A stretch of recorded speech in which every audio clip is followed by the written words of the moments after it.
Movie की शुरुआत में हमारी मुलाकात एना नाम की एक नर्स से होती है जो हॉस्पिटल में अपनी लंबी ड्यूटी करने के बाद घर के लिए निकलती है। तब रेडियो पर कुछ इमरजेंसी न्यूज चल रही होती है, लेकिन एना उससे बंद करके गाने सुनने लगती है। रास्ते में उसे स्केटिंग करते हुए विवियन मिलती है जो कि उसके पड़ोसी की बच्ची होती है। घर जाने पर एना अपने हस्बैंड लुइस के पास आराम करने के लिए लेट जाती है। तब फिर से टीवी पर वो इमरजेंसी न्यूज टेलीकास्ट होती है, लेकिन इस बार भी एना लुइस के साथ बिजी होने के कारण उस न्यूज को मिस कर देती है और इसके बाद वो दोनों सो जाते हैं। नेक्स्ट मॉर्निंग जब लुइस जगता है तो वो अपने सामने विवियन को खड़ी देखता है जो कि खून से सनी हुई होती है। ये देखकर वो घबरा जाता है और एना को एम्बुलेंस बुलाने के लिए कहता है, लेकिन तभी अचानक से विवियन लुइस को काट लेती है। ये देखकर एना उसे दूर फेंकती है, लेकिन वो फिर से उस पर अटैक करने के लिए दौड़ती है, मगर इससे पहले एना दरवाजे को बंद कर देती है। इधर विवियन के काटने की वजह से लुइस बहुत ज्यादा घायल हो जाता है। एना उसका ब्लड रोकने की काफी कोशिश करती है, लेकिन ऐसा नहीं कर पाने की वजह से वो एम्बुलेंस को कॉल करती है, मगर कोई भी उसका कॉल रिसीव नहीं करता है। तभी अचानक से लुइस खड़ा हो जाता है और एना पर अटैक कर देता है, मगर एना किसी तरह खुद को बचाकर वॉशरूम में जाकर दरवाजा बंद कर देती है। लेकिन तभी अचानक से लुइस दरवाजे को तोड़कर अंदर आने लगता है, इसलिए एना वॉशरूम की विंडो से बाहर निकलकर भागते हुए अपनी गाड़ी में बैठ जाती है। लुइस उसकी गाड़ी पर बैठकर ग्लास को तोड़ने लगता है, लेकिन एना गाड़ी स्टार्ट करके वहाँ से निकल जाती है। एना देखते है कि वहाँ पर चारों ओर दंगे फसाद हो रहे हैं और लोग एक दूसरे को काट रहे हैं। एना रेडियो ऑन करती है तो उसमें न्यूज सुनाई जाती है कि ये सभी के लिए एक इमरजेंसी मैसेज है, इसलिए जो कोई भी इसको सुन रहा है वो अपने घर से बाहर नहीं निकले और अपने घर के सभी दरवाजों को पूरी तरह से बंद कर दे। शहर में सड़कों पर चारों ओर गाड़ियों के एक्सीडेंट होने लगते हैं और लोग एक दूसरे को काट रहे थे। एना धीरे धीरे ये सब देखते हुए चल रही होती है कि तभी एक आदमी उसके पास आकर उसकी गाड़ी छीनने लगता है, लेकिन एना गाड़ी की स्पीड बढ़ाती है जिससे उसकी गाड़ी क्रैश हो जाती है। इसके बाद हम यूएस प्रेसिडेंट को मीडिया कवरेज करते हुए देखते हैं, जिसमें वो बताते हैं कि ये एक तरह का वायरस है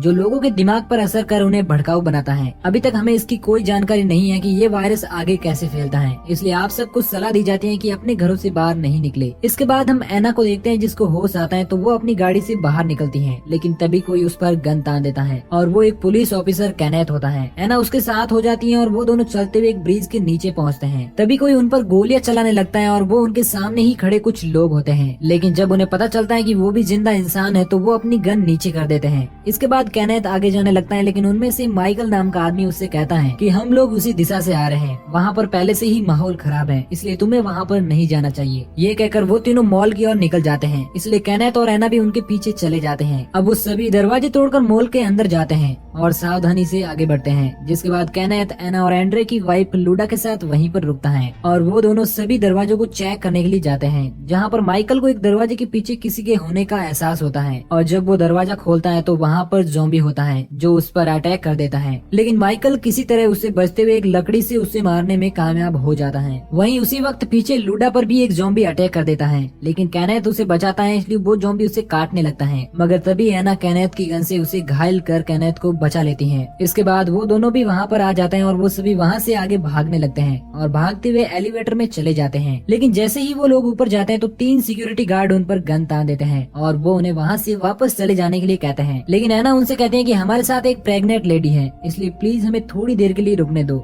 जिसके बाद हम यहाँ से वापस चले जाएंगे। इसलिए वो तीनों मान जाते हैं और अंदर आने से पहले उनके सारे हथियार जमा कर लेते हैं। अंदर आने के बाद वो सभी टीवी देखते हैं जिसमें बताया जाता है कि ये एक वायरस है जो पूरे अमेरिका में फैल चुका है। इन संक्रमित लोगों को ज़ॉम्बी कहा जाता है और उन्हें मारने के लिए इनके सर में गोली मारनी होती है। वहीं एक आर्मी ऑफिसर बताता है कि अगर कोई जिंदा इंसान इस टेलीकास्ट को सुन रहा है तो वो फोर्ट पास्टर की तरफ आ सकता है, जहाँ पर हमारी टीम लोगों को बचाने का काम कर रही है। इसके बाद वो सभी बिल्डिंग की छत पर जाते हैं और वहाँ पर हेल्प के लिए कुछ साइन बना देते हैं ताकि कोई उड़ता हुआ मिलिट्री प्लेन उनकी सहायता कर सके। उसी वक्त नीचे ज़ॉम्बियों की भीड़ पर कोई गोलियां चलाने लगता है और जब वो बाइनोकुलर्स की मदद से देखते हैं तो उन्हें सामने की गन शॉप पर एक आदमी खड़ा दिखाई देता है जो बताता है कि मैं यहाँ पर अकेला हूँ और मेरा नाम एंडी है। उसी वक्त वहाँ पर एक मिलिट्री हॉस्पिटल आता है। वो लोग उसे संकेत देने की काफी कोशिश करते हैं, लेकिन वो हेलीकॉप्टर बिना रुके ही वहाँ से आगे निकल जाता है। ये देखकर वो सभी काफी निराश होते हैं। रात को गार्ड सीजे उन सभी को एक अलग अपार्टमेंट में लॉक कर देता है ताकि वो कोई सामान चोरी ना कर पाए। नेक्स्ट मॉर्निंग मॉल के पास एक ट्रक आता है जिसके पीछे बहुत सारे ज़ॉम्बीज पड़े हुए थे।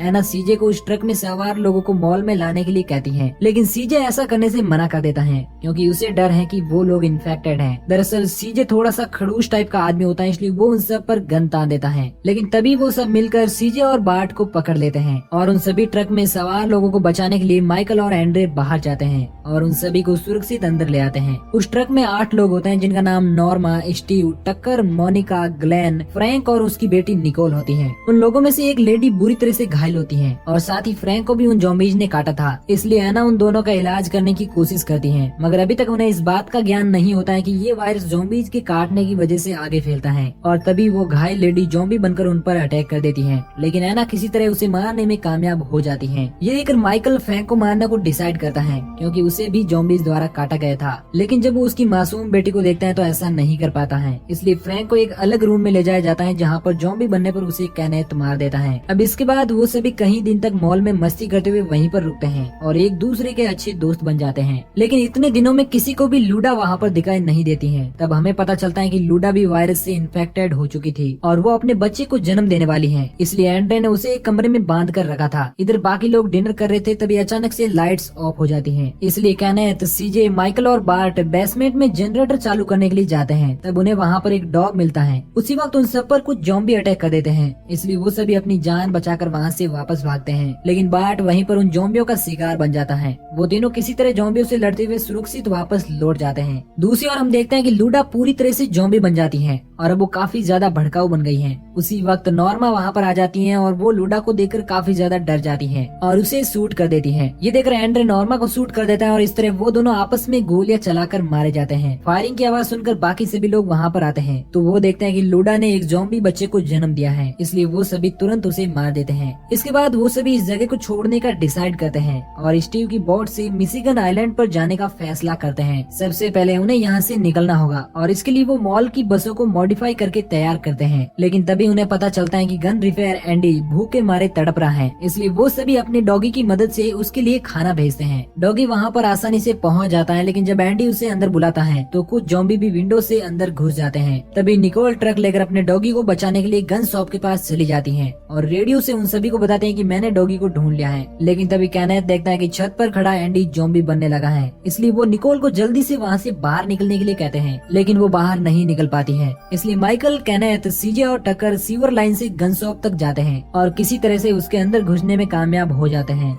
जहाँ पर उन्हें एंडी मिलता है जो पूरी तरह से ज़ॉम्बी बन चुका था। कैनेथ उसे शूट करके मार देता है और वो लोग निकोल को बचा लेते हैं। इसके बाद वो सभी वहाँ से बहुत सारे एमओ लेकर वापस से सीवर लाइन में चले जाते हैं। लेकिन अब ज़ॉम्बीज भी सीवर लाइन में घुस जाते हैं, जिसमें टकर ज़ॉम्बियों का शिकार बन जाता है। लेकिन जब वो लोग मॉल तक पहुँचते हैं तो स्टीव टाइम पर दरवाजा नहीं खोलता है, जिससे वहाँ पर बहुत सारे ज़ॉम्बी आ जाते हैं। तभी एना दरवाजा खोल देती है और वो सभी वहाँ से भागते हुए सीधे ट्रक्स में चले जाते हैं और ट्रक्स लेकर वहाँ से बाहर निकल जाते हैं। लेकिन आगे बहुत सारे ज़ॉम्बी होते हैं, जिसमें उनकी गाड़ी रुक जाती है और वो ज़ॉम्बी ट्रक्स को नीचे गिराने लगते हैं। इसलिए अब वो बॉम्ब से ज़ॉम्बियों का खात्मा करके वहाँ से आगे निकलते हैं। लेकिन कैनेथ के ट्रक की स्पीड ज्यादा होने की वजह से वो क्रैश हो जाता है और इस हादसे में ग्लेन और मोनिका मारे जाते हैं। साथ ही स्टीव भी इन्फेक्टेड होकर ज़ॉम्बी बन जाता है, इसलिए एना उसे मार देती है और बाकी जिंदा बचे लोग दूसरी गाड़ी में चले जाते हैं और वो सभी गाड़ी लेकर झील के किनारे जाते हैं। सभी लोग एक एक करके नीचे उतरकर आगे चले जाते हैं, लेकिन सीजे उनको बचाने के लिए गाड़ी में ही फंस जाता है और एक बॉम्ब विस्फोट में सारे ज़ॉम्बियों के साथ वो भी मारा जाता है। बाकी लोग बोट लेकर वहाँ से निकलने की तैयारी करते हैं, लेकिन तब माइकल सभी को बताता है कि मैं भी इन्फेक्टेड हो चुका हूँ, इसलिए मैं तुम्हारे साथ नहीं चल सकता। ये देखकर एना बहुत ज्यादा दुखी हो जाती है, क्योंकि वो उससे प्यार करने लगी थी। बाकी जिंदा बचे लोग बोट लेकर आइलैंड की ओर निकल जाते हैं, जहाँ पर कुछ देर बाद उनकी बोट आर्मी को मिलती है और उनके कैमरा रिकॉर्डिंग से पता चलता है कि वो लोग भी आइलैंड पर ज़ॉम्बियों का शिकार बन गए थे और बिना किसी सर्वाइवर के साथ ये मूवी यहीं पर एंड हो जाती है।